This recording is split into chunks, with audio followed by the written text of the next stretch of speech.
retrouver, qui nous fait le plaisir de nous rejoindre depuis le plateau des Mille Vaches. Voilà, parce qu'il est néo-aquitain également.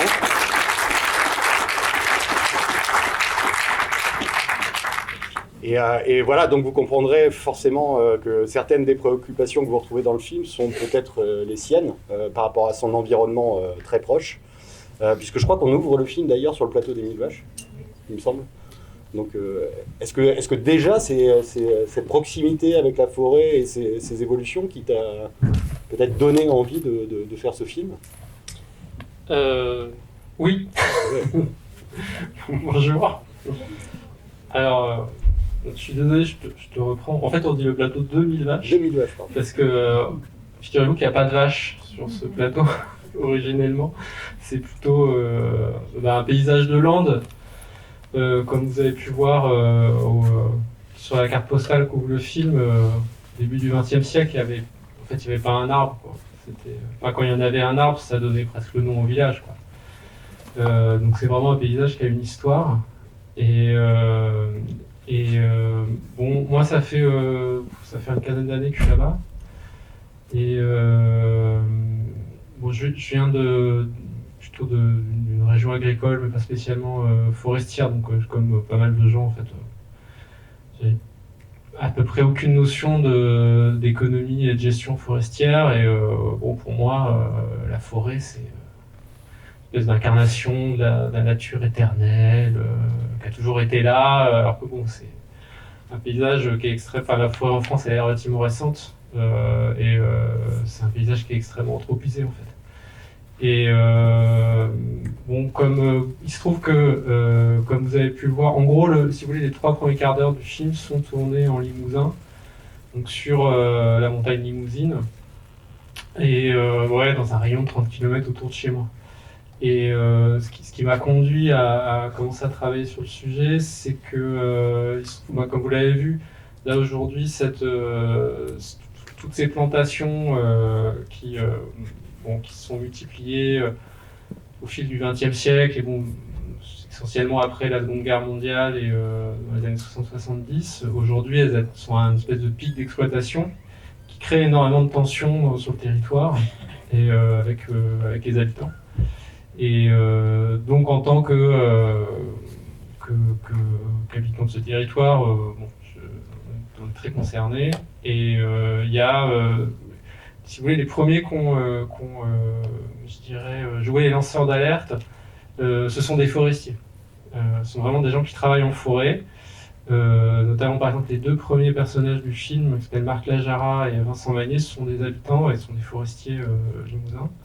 Ils ont été les premiers à dire en fait la façon dont la forêt est gérée et exploitée sur ce territoire, c'est pas normal. C'est pas la seule façon de faire. Et c'est en rencontrant ces personnes et en revisitant ce paysage finalement à la lumière de ce que eux pouvaient m'en raconter que j'ai commencé à tirer ce film. Je me suis dit qu'il y avait un film à faire. On va tout de suite vous laisser la parole parce que j'imagine que vous avez quand même beaucoup de questions.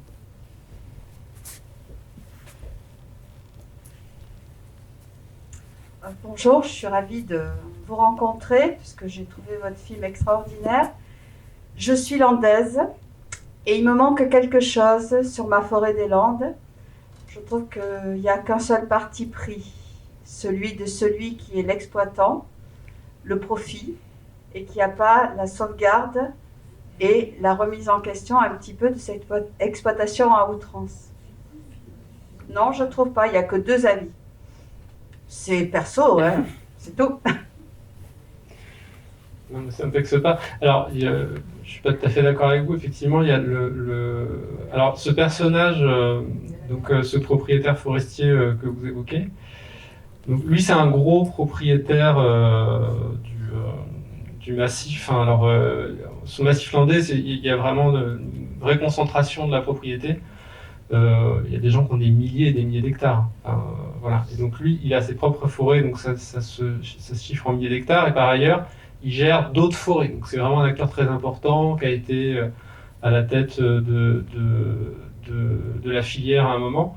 C'est juste parce que des fois on dit votre gars quand même il est un petit peu caricatural.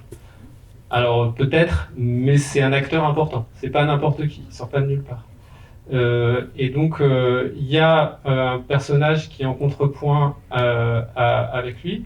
C'est cette femme qui explique que après la tempête de 2009, elle a commencé à se poser des questions. Elle n'en avait pas, mais quand elle en a hérité, justement, elle a décidé de ne pas suivre le modèle qu'avait suivi son père et de suivre une sylviculture plus proche de la nature. Donc, à mon sens, c'est elle, justement, qui incarne ça, cette autre forêt possible sur le massif landais. Et c'est encore très marginal. C'est-à-dire qu'ils sont encore très peu nombreux aujourd'hui, trop peu nombreux, voilà, en tout cas défendre une sylviculture alternative dans les Landes de Gascogne. Justement, elle parle d'un exploitant qui arrive à son degré moindre puisqu'il a une petite exploitation, mais on ne sait pas quelle est cette autre alternative. C'est ce qui me manquait, juste. Oui, alors elle évoque Jacques Azra. Alors oui, le film est déjà assez long, donc on ne peut pas tout mettre malheureusement. Mais si ça vous intéresse, il y a les bonus du film qui sont en ligne gratuitement sur le site de Télé 1000 Vaches. C'est facile à retenir, Télé 1000 Vaches. Et donc ce forestier qui est vraiment le précurseur de cette sylviculture proche de la nature dans les Landes de Gascogne, il s'appelle Jacques Azra. Et il y a un très long portrait de lui issu de Mérush qui est consacré donc, dans les bonus. Ça, c'est mon côté landais. Hein. Non, mais j'ai pratiqué les landais, je vois bien.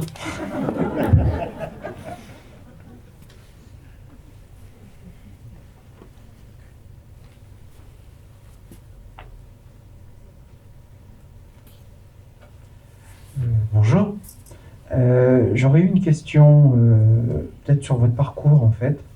Voilà, qu'est-ce qui vous a amené à faire du documentaire voilà. Alors moi je voulais plutôt quand j'étais gamin, je voulais plutôt être journaliste. J'ai fait ce qu'on fait quand on demande à un conseiller d'orientation qu'est-ce qu'il faut faire pour être journaliste, on dit faut faire Sciences Po. Donc j'ai fait Sciences Po à Rennes. Et donc ils vous disent aussi il faut faire plein de stages. Donc j'ai fait plein de stages. Et ça m'a pas du tout donné envie de travailler dans une entreprise de presse. Parce que en fait, bon, c'est extrêmement comment dire, routinier et on fait qu'appliquer des procédures. En tout cas, il n'y a aucune place ni pour le temps ni pour la réflexion et ni pour exprimer une subjectivité. Et voilà, bon, j'ai continué après dans les sciences sociales. Pour faire court, je suis parti au Pérou pour un projet de recherche qui a débouché sur une thèse. En fait, ce projet de thèse est devenu un projet de documentaire. Et à partir de là, j'ai fait un master de réalisation au documentaire de création. Alors, le de création, c'est une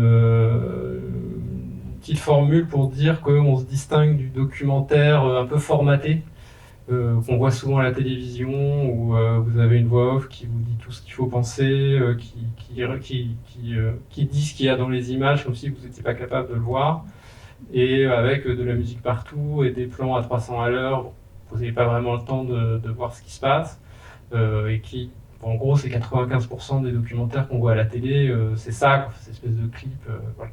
Donc le documentaire de création, c'est en tout cas l'idée d'affirmer que le documentaire est une écriture et qu'il s'inscrit dans le cinéma. C'est l'autre branche du cinéma avec la fiction. Et donc ça, j'ai fait ça à Lussas, qui est un lieu en Ardèche où il y a par ailleurs un célèbre festival de documentaire au mois d'août et une école documentaire. Et à partir de là, j'ai commencé à réaliser et écrire des films.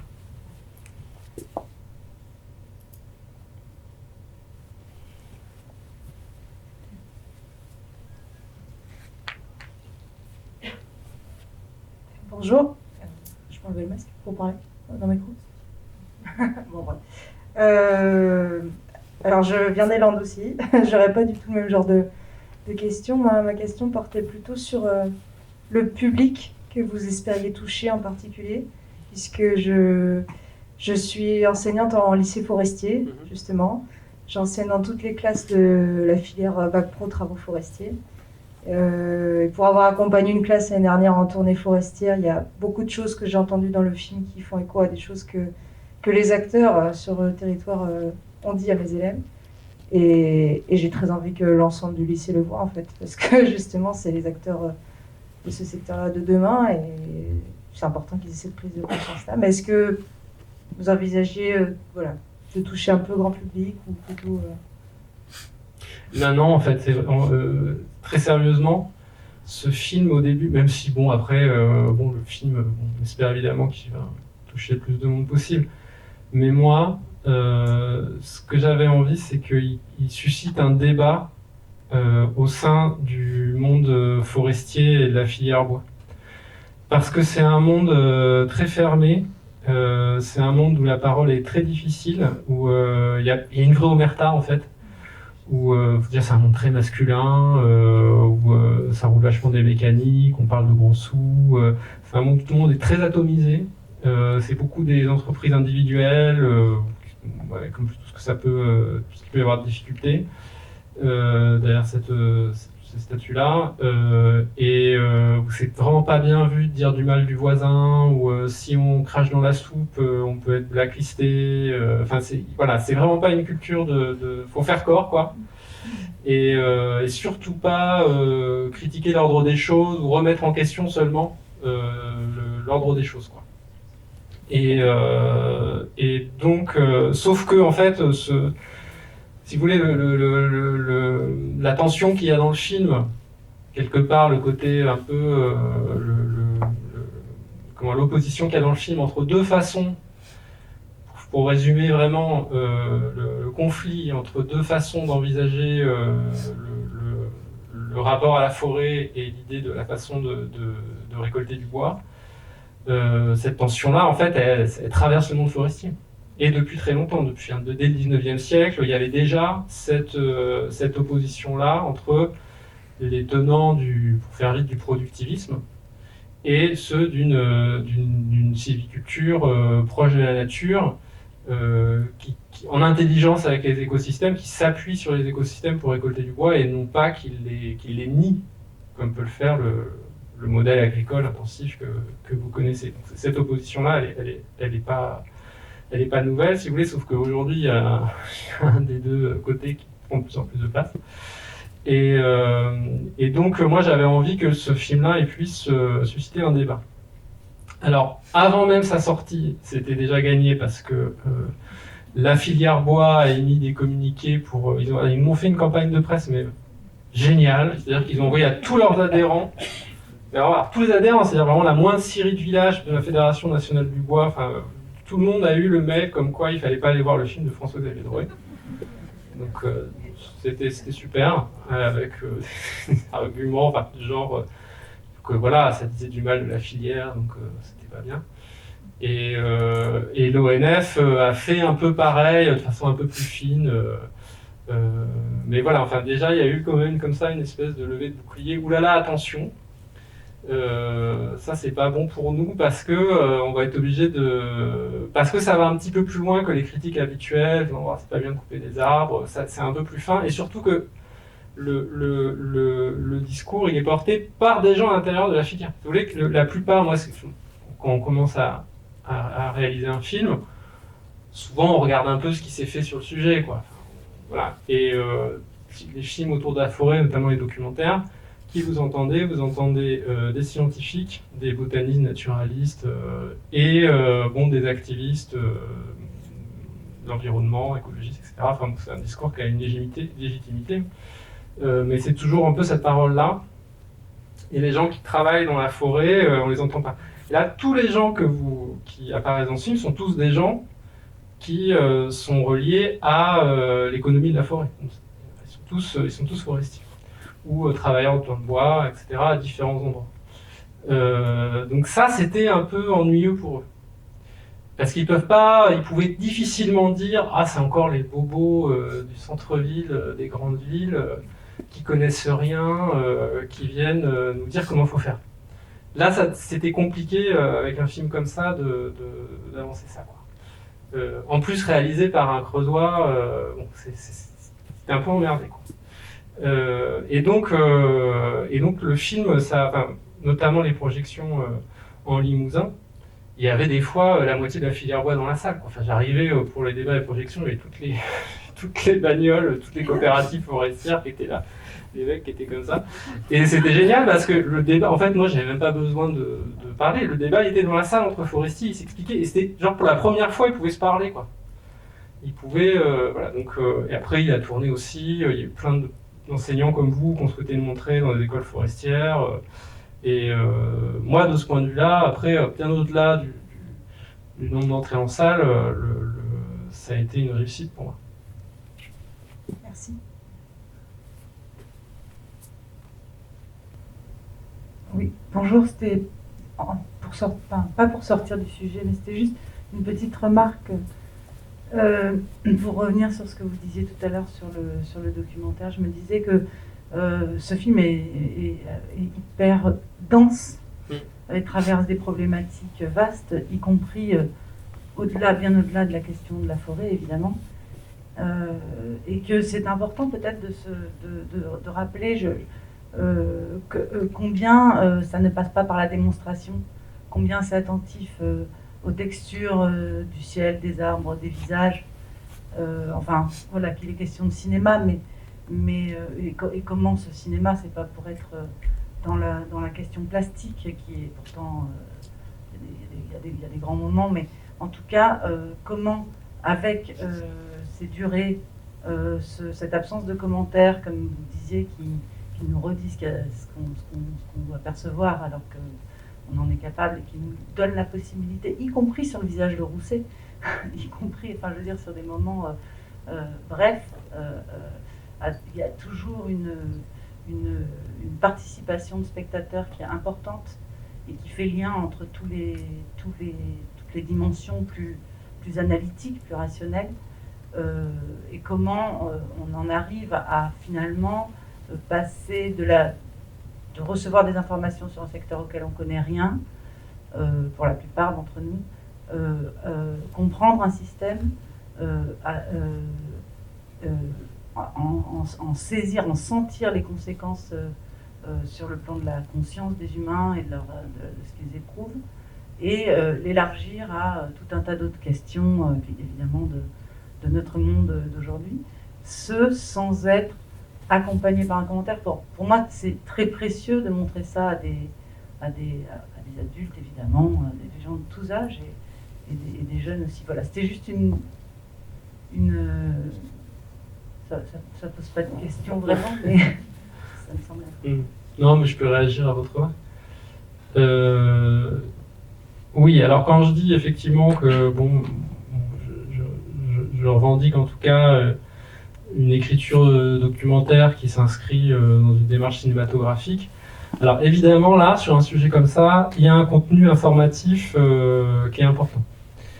Parce que faut faire passer quand même beaucoup de notions d'écologie et d'économie forestière. Donc il y a tout ce contenu informatif qui est délicat à faire passer, tout en gardant un contenu expressif important. Donc c'est toujours un peu cette balance à un moment où quand c'est d'abord un reportage, si vous voulez, enfin une façon de différencier le reportage du documentaire, c'est de dire le reportage, c'est l'information qui prime.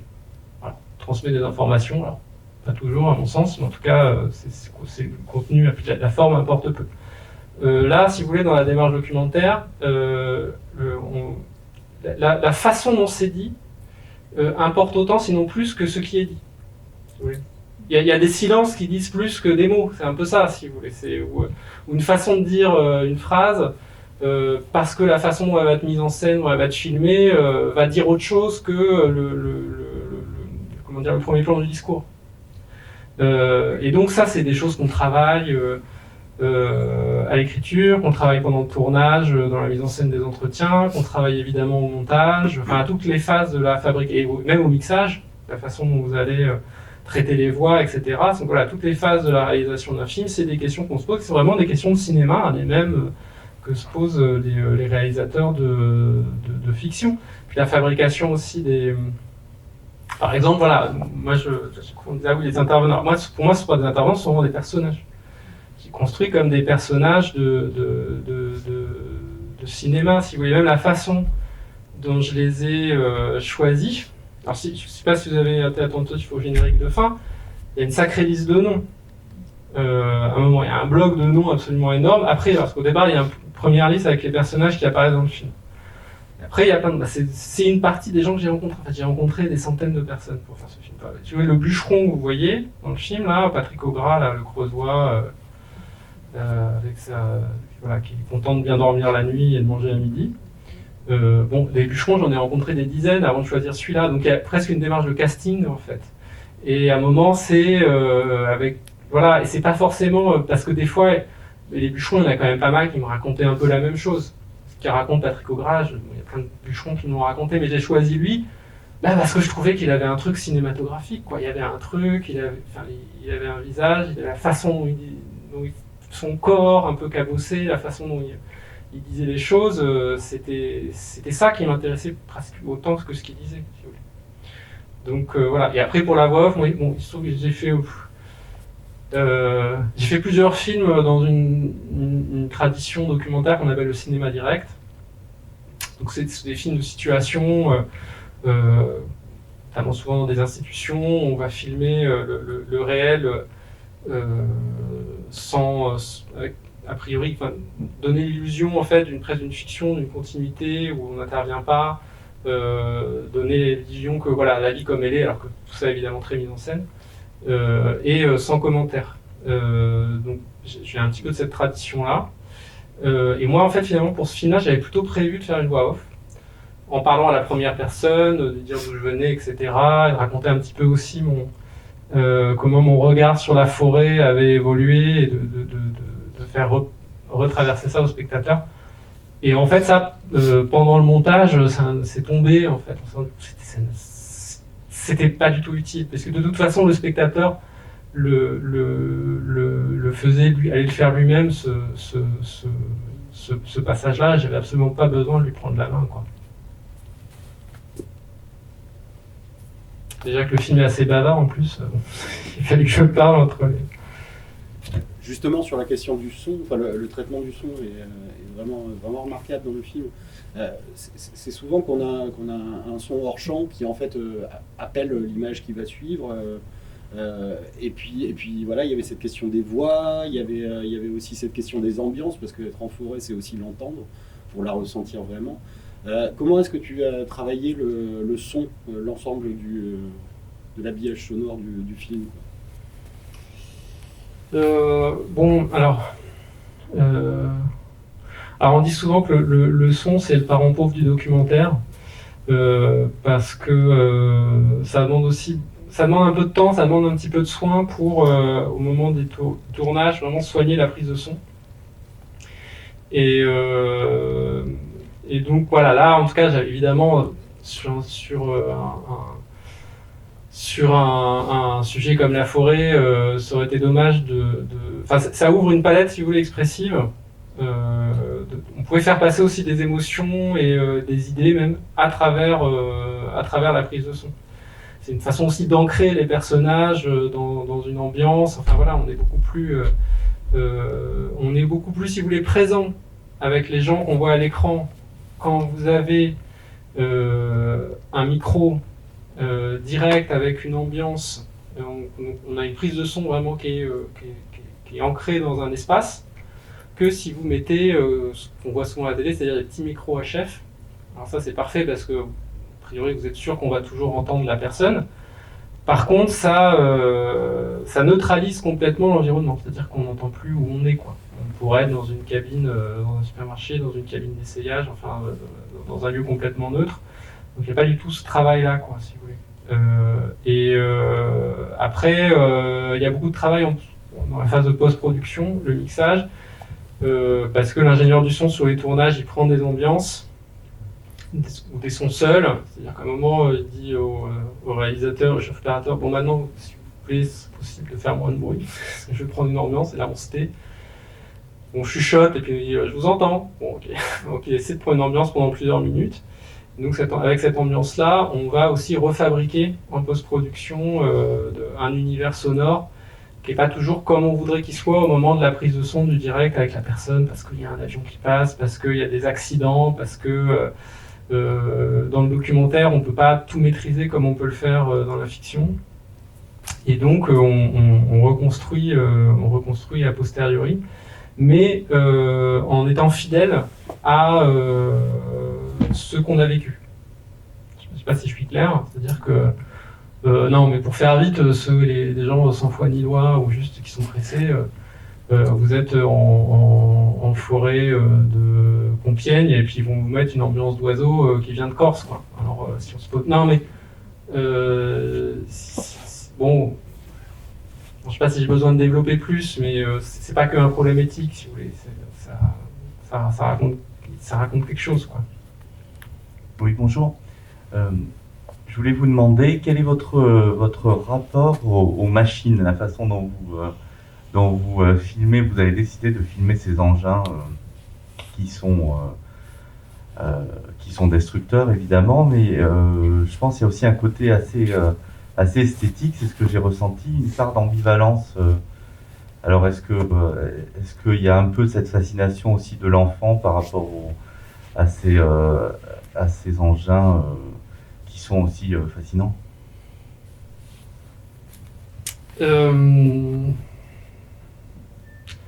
je ne sais pas trop comment répondre à votre question, parce que... Non, mais très sérieusement, en fait, les abatteuses, si c'est aux abatteuses que vous faites référence, elles font partie du paysage sur le plateau de Mille Vaches, et même par ici, enfin, parce que je disais avant d'entrer dans la salle, vous faites 15 km en sortant de Bordeaux, vous allez en voir.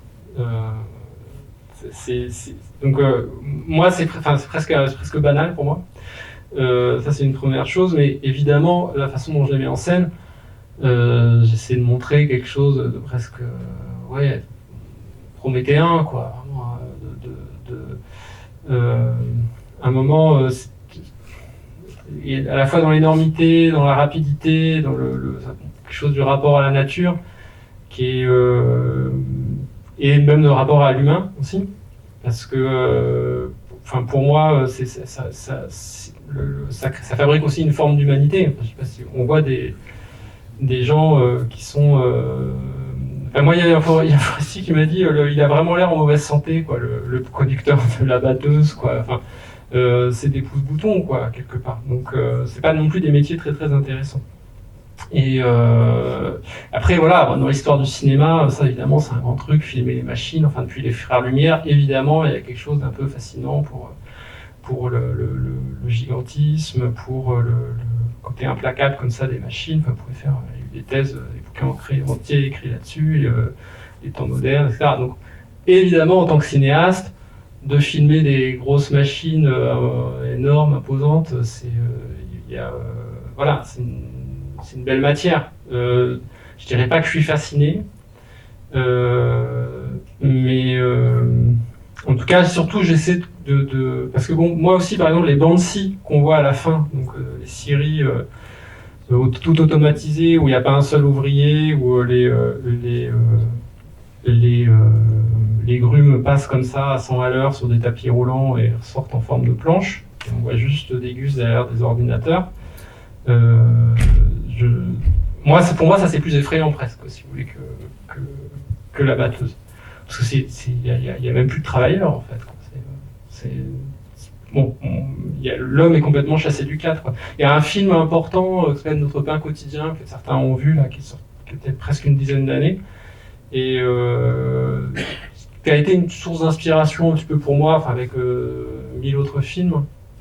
Un documentaire sur la bouffe industrielle pour faire vite, et ou l'agriculture industrielle, et voilà, en tout cas une façon de filmer les paysages de façon très très froide, clinique comme ça, autant d'un abattoir que d'un champ sur lequel va passer un avion qui va larguer des pesticides, et avec à chaque fois l'humain qui est complètement absent de ça, ou alors qui est réduit lui-même à l'état de machine. Donc j'avais un petit peu ces références en tête, si vous voulez, quand j'ai filmé ça.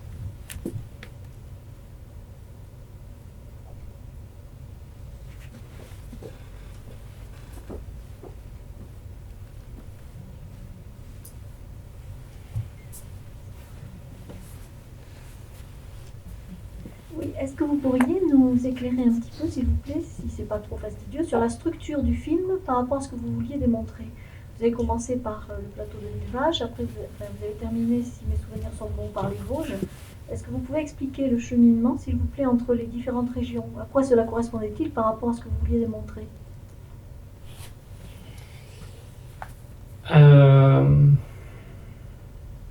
Et alors, je cherche pas à faire. Alors, c'est pas une démonstration mathématique, hein, le film. C'est plutôt un cheminement, si vous voulez. Donc, je suis pas vraiment. Je me sens pas dans une logique démonstrative, si vous voulez. En tout cas, il y a une logique au fil du film, si vous voulez. Bon, pour faire au départ, évidemment, donc tout le premier quart du film sur la montagne Limousine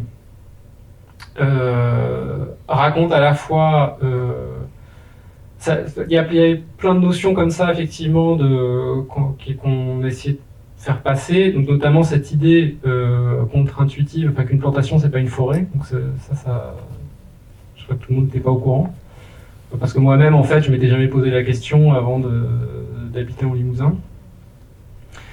Et en tout cas, montrer déjà ce que peut être cette exploitation industrielle de la forêt et ses conséquences écologiques, sociales, en tout cas voilà, un premier temps du film. Ensuite, les Landes de Gascogne, où c'est là quelque part finalement que cette forêt industrielle s'est inventée, quoi. Ici, on appelle ça la forêt cultivée, qui est un doux euphémisme. Mais c'est de là que vient ce système, si vous voulez. Donc il y a un peu une montée en intensité en arrivant jusque-là. En fait, à chaque fois, à chaque séquence, on essaie il y a plein de couches au film. Une couche, par exemple, c'est ce que j'ai expliqué tout à l'heure. Vous avez quand même un aperçu aussi de tous les métiers, toutes les positions qu'il peut y avoir dans le monde forestier et la filière. On a plein de points de vue. On a le point de vue du petit sieur, du petit bûcheron, du conducteur de la grosse machine, du politique, de l'héritière de forêt, du gros gestionnaire. Enfin voilà, on a toute une galaxie comme ça qui se construit. Et puis il y a cette logique géographique. Donc après les Landes, on va dans le Morvan, s'il me semble. C'est vraiment que je l'ai pas lu. Où là, voilà, on fait passer on essaie de montrer qu'effectivement il y a d'autres façons de gérer la forêt, donc avec cette expérience de groupement citoyen. Et après, vous avez une partie sur l'ONF. Et l'ONF, j'ai choisi de filer. Alors l'ONF est là partout en France, mais pas de la même manière partout. Par exemple, nous, dans la région Nouvelle-Aquitaine, il y a très peu de forêts publiques en fait. Dans l'ancienne région Aquitaine, c'est essentiellement sur la côte que vous avez ça, c'est la restauration des dunes, etc. Enfin, protection du littoral. Les forêts sont plutôt là pour ça, sinon c'est pratiquement que de la forêt privée. Nous, en Limousin, où la forêt est essentiellement le fait de l'exode rural finalement, et donc c'est la propriété privée, appartenait aux héritiers des paysans qui ont déserté cette forêt-là. Enfin, en tout cas ces terres agricoles-là, ou qui ont planté des résineux, ou qui elles ont été abandonnées et donc ils sont partis en friche. Donc c'est essentiellement de la forêt privée, et l'ONF c'est juste la forêt communale finalement de quelques communes qui avaient d'anciennes terres communales qui sont devenues après des plantations. Mais par contre, vous avez tout l'est de la France, où là, vous avez des forêts, une tradition forestière depuis des siècles. Le Jura, par exemple, l'Alsace, ça fait des générations et des générations qu'on s'occupe de la forêt. Tout le monde dans la famille, il y a au moins quelqu'un qui travaille en forêt. Ils avaient plein de patronymes qui sont liés à des métiers de la forêt. Enfin, il y a une tradition, une culture forestière qui n'est absolument pas dans notre région. Ce qui explique pas mal de choses. Et donc là, évidemment, pour moi, pour parler de la forêt publique, ça avait beaucoup plus de sens d'aller dans ces régions-là, parce qu'en plus, il se trouve que, aller en Alsace, la forêt est publique aux 3/4. Alors qu'en France, c'est la proportion inverse, à peu près, il y a un peu moins d'un quart de la forêt publique en France. Voilà, et donc là, c'était de raconter un petit peu comment, si vous voulez, la forêt publique aussi est prise dans des mutations, dans des tensions qui sont pas tout à fait les mêmes que celles qui sont racontées dans Limousin ni dans les Landes, mais qui sont aussi sous une forme de tempête. C'est un peu le même monde quand même. Et après, je dirais, dans la dernière partie du film, on sort un peu de cette logique géographique où c'est là, on va de plus en plus en aval de la filière avec les scieries, question des commercialisations, du bois, voilà, on élargit un peu le spectre. Mais si vous voulez, ça c'est un truc qui se construit déjà. J'avais pas forcément l'idée de cette progression-là au moment de. Enfin, c'est des trucs qui peuvent être remis en question au montage. Des fois, on explose un petit peu cette idée-là. Y a des logiques qui se mettent en place à l'écriture, et puis qui bougent au tournage, et puis au montage. Enfin, voilà, c'est pas, je sais pas comment dire, mais c'est des choses qui se font à toutes les étapes de l'écriture du film. Oui, bonjour. Moi, j'avais une question par rapport au titre et par rapport au thème du temps, qui est effectivement sur l'abattage d'un arbre, sur la forêt, sur tout ça. Est-ce que il y a l'idée que, qu'on sent évidemment dans le film que le temps long, on perd le sens du temps long, mais finalement depuis un bail, y compris dans la tradition du métier, tout ça. Et est-ce que derrière, il y aurait l'idée, à travers tout le passage justement avec la manifestation à l'ONF, etc., que le temps de la lutte, c'est une façon de se réapproprier ce temps long, en fait. Que la lutte de ces gens de l'ONF qu'on voit là et tout ça, qui parlent d'ailleurs de celui qui s'est suicidé depuis des décennies, travaillait sur la même parcelle, manifestement, et tout ça. Est-ce que c'est un film, le titre, tout ça, qui justement, en ce sens-là, est militant, que vous avez conçu comme un film militant, c'est-à-dire pour se réapproprier ce temps long à travers un temps de lutte qui est effectivement, alors je ne sais pas quand le film a été tourné, mais qui est quand même, enfin voilà, quelque chose en ce moment qui est dans l'air, on va dire. Alors sur est-ce que c'est un film militant, si ça c'est un film militant, enfin c'est pas plus militant que n'importe quel reportage de TF1 ou BFM TV, enfin pour moi tout est militant, enfin, voilà, sauf que il y a une subjectivité qui est assumée, il y a un regard qui est assumé, alors que les produits journalistiques sont plutôt, enfin fonctionnent sur le mythe de l'objectivité. Les journalistes ils ont ça en tête souvent, c'est une espèce de mythe professionnel. Qui est bon, qu'il faut que je perds pas une occasion de lui tordre le cou, quoi, parce que ça n'a aucun sens, et particulièrement quand on tient une caméra, on sait très bien qu'à partir du moment où on pose un cadre, on fait des choix, et on choisit d'exclure des choses du champ, donc c'est qu'une affaire de choix en permanence et donc de décision, donc c'est un regard sur le monde, et voilà, en tout cas, c'est un film qui a un point de vue, voilà, donc c'est B.A.B.A. du documentaire, et c'est le point de vue déjà d'un habitant d'une région forestière qui subit en tout cas tous les dégâts sociaux, écologiques, je vous parle même pas des routes défoncées, les rivières ensablées, enfin voilà, en tout cas je suis personnellement concerné aussi parce que plein de forestiers, maintenant c'est devenu mes copains, je suis aussi concerné par ce qui leur arrive. Puis aussi en tant que citoyen, etc. Enfin voilà, je me sens concerné à plein d'égards et j'espère que vous vous sentez concerné aussi. Voilà. C'est juste pour évidemment, par rapport à cette histoire de mettre un petit peu de distance avec cette étiquette de militant. Donc la question c'était ouais, sur le temps. Alors bon, le temps des forêts, alors bon, c'est pas moi qui choisis le titre. Enfin si, c'est moi qui choisis le titre, mais c'était pas mon premier choix. Bon, ça a été une négociation avec le distributeur, parce que le distributeur du film voulait qu'il y ait le mot forêt dans le film, parce que pour les spectateurs qui arrivent au multiplex et qui savent pas ce qu'ils vont aller voir, ils disent ah tiens, forêt, on va aller voir un film sur la forêt. Voilà, il fallait qu'il y ait le mot forêt. Donc. Mais il se trouve que le temps des forêts, oui, c'est aussi la forêt et son temps.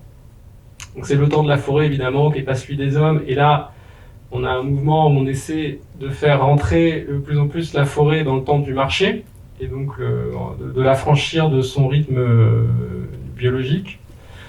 Je parlais des débats, des controverses forestières depuis le 19e siècle. Et alors, quand la sylviculture, si vous voulez, c'est formalisé comme discipline. Il y avait une maxime, je ne sais plus à qui on l'attribue, mais qu'on enseigne dans toutes les écoles forestières, qui est imiter la nature, hâter son œuvre. Et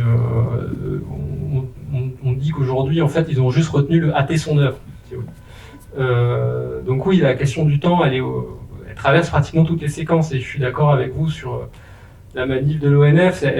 C'est un peu l'un des seuls moments où il y a du collectif, quoi. Parce que, comme je le disais tout à l'heure, c'est un milieu où les gens sont très très atomisés.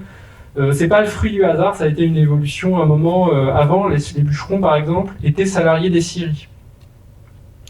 Les bûcherons, c'était pas des entreprises individuelles, si vous voulez. Puis on leur a expliqué dans les années 70, ce serait vachement mieux que tu te mettes à ton compte, tu seras un vrai patron, tu vas voir, c'est super, on va t'aider, tu vas voir, il y a eu un passage comme ça qui n'a pas été vraiment choisi par les personnes, et évidemment ils ont récupéré toute la précarité qu'elle est avec ce statut-là, mais bon, ça a été en tout cas à un moment une évolution voulue par le patronat de la filière bois à cette époque-là. C'est pas le cas dans tous les pays. Ça a été le fruit d'un choix, mais tout ça, mais en tout cas ça fait que ça les rend précaires et surtout très très vulnérables pour discuter. Le bûcheron, c'est le deuxième métier le plus dangereux de France et le plus accident du travail après marin-pêcheur. Voilà. Donc bon, des fois, moi, ce que j'aime bien, parce qu'il y en a toujours un dans la salle quand je vais dans des régions forestières qui dit ouais, mais de toute façon, les jeunes, ils veulent plus être bûcherons, ils veulent pas bosser, etc. Ce discours-là, j'entends à chaque fois. On dit, si on les payait suffisamment pour qu'ils puissent bosser dans des meilleures conditions, je pense que ça intéresserait déjà beaucoup plus de gens. Et donc, le fait que les bûcherons soient mal payés et bossent dans des mauvaises conditions, c'est un choix politique à un moment. Voilà. Donc, oui, tout ça pour dire que le collectif, à un moment, c'était important, et que l'ONF, les agents en lutte, parce qu'ils ont cette capacité de mobilisation, ils peuvent encore défendre le code forestier, et ce qui fait que la forêt publique en France, globalement, est pas trop mal gérée, avec plein de choses qu'on peut discuter, mais il y a des forêts magnifiques, et ça c'est grâce, si c'est toujours le cas, c'est notamment grâce à leur mobilisation. Voilà. Pour la petite histoire, je disais ce matin, là, donc il y a tout un pack de mesures qui passent dans le projet de loi de la simplification administrative, et donc parmi elles, en queue de liste, il y a facilitation pour l'Office national des forêts de recruter des contractuels de droit privé. Voilà, c'est rare, donc parce que on peut pas, si vous voulez, c'est pas politiquement, c'est impossible de dire tiens, mais on va privatiser l'ONF, ça passerait pas. Donc, ça se fait de façon rampante comme ça.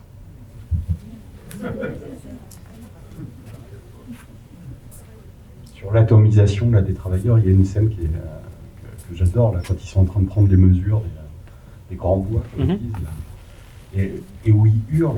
Ils sont tous ensemble dans la forêt, mais ils sont très éloignés les uns des autres, et ils hurlent, et on entend les injonctions, enfin les mesures prises par les autres et tout ça. Du coup, est-ce que c'est une scène que tu voulais absolument avoir dans le film pour signifier quelque chose, ou c'était simplement pour expliquer leur démarche Ah ouais, non, ça, fallait que ce soit dans le film. Ça, c'est un des trucs qui m'a... Enfin, là, ça m'a plus fasciné que les machines. Enfin, non, parce que ça, c'est ce qu'ils appellent... Voilà, donc ça, c'est le marquage des arbres. Alors, il y a plus... Merde, comment ils appellent ça en forêt publique, il y a un terme très précis pour ça, bon, ça m'échappe. Mais ça n'a pas bougé depuis le 19e siècle. Enfin, la façon de marquer les arbres en groupe, voilà. Et donc ça fait partie des réformes de casser ce truc-là. Alors déjà d'introduire le petit boîtier. Donc maintenant, ils sont plus là à gueuler les essences, puis il y en a un qui note. Donc déjà, ça permet d'économiser un poste de celui qui va noter. Et puis surtout, ça permet de savoir ce que chacun a coupé. Parce qu'avant, c'était collectif. L'abattage était collectif. Donc dans un groupe, il y en a toujours un qui va un petit peu plus fort que les autres, et un qui est un peu plus protectionniste, qui dit oh là là, faire attention, etc. Donc à l'échelle d'un groupe, on discute, et puis voilà, il y a un équilibre qui se fait. Donc là, maintenant, ça permet que le manager, il dit bah, dis donc, tu fais vachement moins que les autres, toi, hein, tu coupes moins, t'as pas fait tes objectifs, etc. Donc, et évidemment, c'est une évolution managériale, d'individualisation, de notation, etc. Enfin, bon, vous connaissez tout ça, je trouve que dans l'éducation nationale, vous n'êtes pas loin de ça non plus. Et donc oui, oui, encore la question du temps, quoi. C'était aussi raconter un temps qui bon, qui va peut-être pas durer, quoi.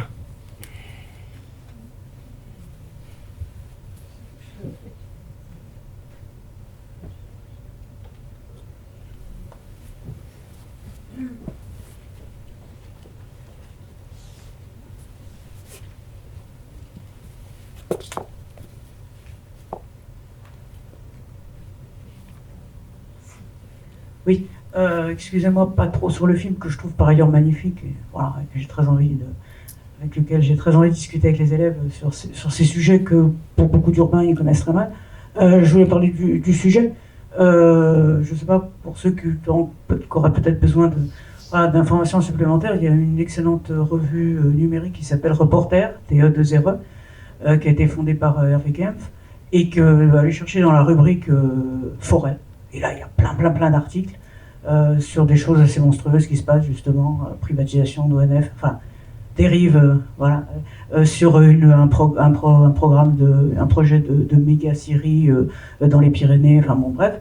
Et un des derniers articles que j'ai lu à ce sujet, c'était sur le plan de relance, qui a prévu, je crois, 200 millions pour la filière bois, et justement pour soutenir tout ce qui est dénoncé par un certain nombre d'acteurs du film, c'est-à-dire voilà, cette industrialisation de la forêt que semble tellement apprécier par ailleurs le président Rousset. Oui, alors moi je vous encourage effectivement à lire Reporter, qui est une super revue en ligne. Et il y a un journaliste de Reporter en fait avec qui j'ai travaillé, qui s'appelle Gaspard Dalins, enfin voilà, en tout cas lui il a commencé à travailler sur un bouquin qu'il a édité au Seuil dans une collection Reporter justement, et moi j'étais en train de terminer le film, et donc on a travaillé ensemble à ce moment-là. Je lui ai passé pas mal de sources et de contacts pour l'aider dans l'élaboration du projet. Et donc il est très renseigné sur la question, et par ailleurs il a participé à une commission citoyenne par un groupe de députés à l'Assemblée pour faire une proposition de loi justement qui aille à contre-courant des évolutions, qui aurait dû être présentée pendant le confinement, donc ça a été retardé. Ça va bien passer un jour, mais bon, la disposition la plus importante, c'était l'interdiction des coupes à blanc. Enfin, pour moi, ça devrait être la base, quoi, d'une politique forestière, d'interdire les coupes rases. Parce que le fait d'interdire les coupes rases, ça oblige à avoir une bonne gestion forestière, parce que la gestion forestière proche de la nature et orientée vers la production de bois de qualité, c'est ce qu'on appelle la futée jardinée ou la futée irrégulière, donc en termes un peu techniques, et c'est c'est une gestion à couvert continu, où au lieu, comme c'est expliqué dans le film, au lieu de venir tous les 40 ans et on rase tout, puis on repart à zéro d'un champ de patates, en ayant tout à labourer, et ben on prélève les arbres à chaque fois de façon régulière, sans tout saccager, quoi. Ça demande plus de temps, ça demande plus de matière grise, de qualification pour les forestiers, mais c'est vachement plus intéressant. Et même économiquement, en fait, ça se défend. C'est juste, voilà, le modèle productiviste, il est juste rentable à court terme, et il sert les intérêts d'une structure qui est en place, mais qui n'est pas forcément ce qui est le plus intéressant économiquement. Alors, j'ai pas lu en détail l'histoire du plan de relance. Après, qu'il y ait de l'argent qui aille pour la filière bois, moi, ça me dérange pas. Je pense que par exemple, il y a ce que j'ai essayé de montrer dans le film, c'est que vous avez vu cette petite scierie de village dans les Vosges, et presque dans le film Les Grandes Gueules de Robert Enrico, hein, je ne sais pas si vous l'avez vu avec Bourvil. D'ailleurs, ça a été filmé à quelques kilomètres de là où j'ai trouvé cette scierie.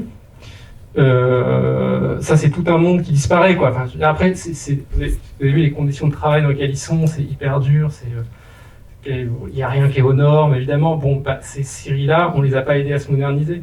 Parce que le problème, c'est que le fric, il va pour faire des méga scieries, comme on voit à la fin, et pas pour maintenir ce tissu économique de petites et moyennes entreprises qui sont en milieu rural, qui font de l'emploi rural, et qui sont dans des échelles qui sont adaptées aux forêts environnantes.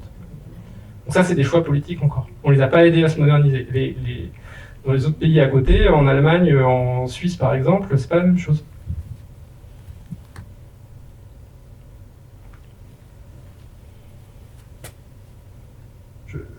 Qui pense montrer le film à ses élèves? C'est une bonne proportion quand même. Est-ce que tu as déjà rencontré des lycéens, enfin des jeunes, sur ces questions, à part, comme tu disais tout à l'heure, peut-être des élèves d'école forestière, mais des gens qui étaient pas, des personnes qui n'étaient pas sensibilisées au sujet avant? Oui, alors j'ai fait pas mal de lycées forestiers, des lycées généraux, tu vois, j'ai dû faire 2 ou 3 projections. Ouais, après, Qu'est-ce que tu en as pensé? Est-ce que c'était un public différent? Est-ce que... Bah, c'était pas pareil quand c'était un lycée en milieu rural dans le sud-est de la France qu'un lycée en région parisienne, ou un autre lycée, je sais plus, c'était en Alsace. Enfin, à chaque fois, ça n'a rien à voir, quoi. Mais à chaque fois, c'était très riche et à chaque fois, il n'y avait pas assez de temps. Est-ce que vous avez encore des questions? Vous pouvez en profiter tant que François-Xavier est là. Non. Bah écoutez, sinon à ce moment-là, on va s'arrêter là. Et alors, juste, en tout cas, voilà, n'hésitez pas à aller, si ça vous a intéressé, vous avez envie de tirer de fil, d'aller voir donc, sur le site de Télé 1000 Vaches. Il y a une page avec tous les bonus du DVD du film, ça vous évitera d'acheter le DVD, où on a appelé ça le temps des forestiers. Enfin, si vous tapez mon nom et le temps des forestiers, donc avec Télé 1000 Vaches dans un moteur de recherche, vous allez tomber sur la page. Et il y a 5 ou 6 courts-métrages qui sont alors, notamment des portraits de personnages que j'ai pas pu mettre dans le film, mais qui sont aussi beaucoup plus développés, qui vont plus loin aussi en termes de sylviculture. Et il y a notamment, à la fin, vous avez vu le personnage avec lequel je finis le film, c'est s'appelle Gaëtan Dubus. Moi, ça m'a beaucoup frustré de faire qu'une séquence de 8 minutes. Enfin, je crois qu'elle fait 7 minutes avec lui. Donc là, je lui ai consacré pratiquement, je fais presque 3 quarts d'heure. Parce que c'est le forestier le plus brillant que j'ai rencontré dans tous mes repérages et que j'avais envie de passer plus de temps avec lui. Enfin voilà, n'hésitez pas à aller voir ces compléments. Et sur le site du distributeur du film, c'est KMBO, vous trouverez un dossier pédagogique qui parle très peu de cinéma en fait, mais qui explique la plupart des situations qu'on rencontre dans le film, de la situation économique, des différents types de forêts, différents types d'exploitation. Le dossier est quand même assez bien fait là-dessus. Ouais, je trouve aussi. En fait, il a été rédigé par un auteur qui s'appelle Jean-Baptiste Vidalou, qui a écrit un livre moi, que je trouve vraiment très important ces dernières années, qui s'appelle Être forêt au pluriel. Et il parle aussi beaucoup des systèmes de pensée, de l'histoire des idées qui amènent à la crise écologique actuelle. En fait. Il a inscrit ça vraiment dans la durée et c'est une approche que je trouve vraiment importante. Merci beaucoup François-Xavier. Merci.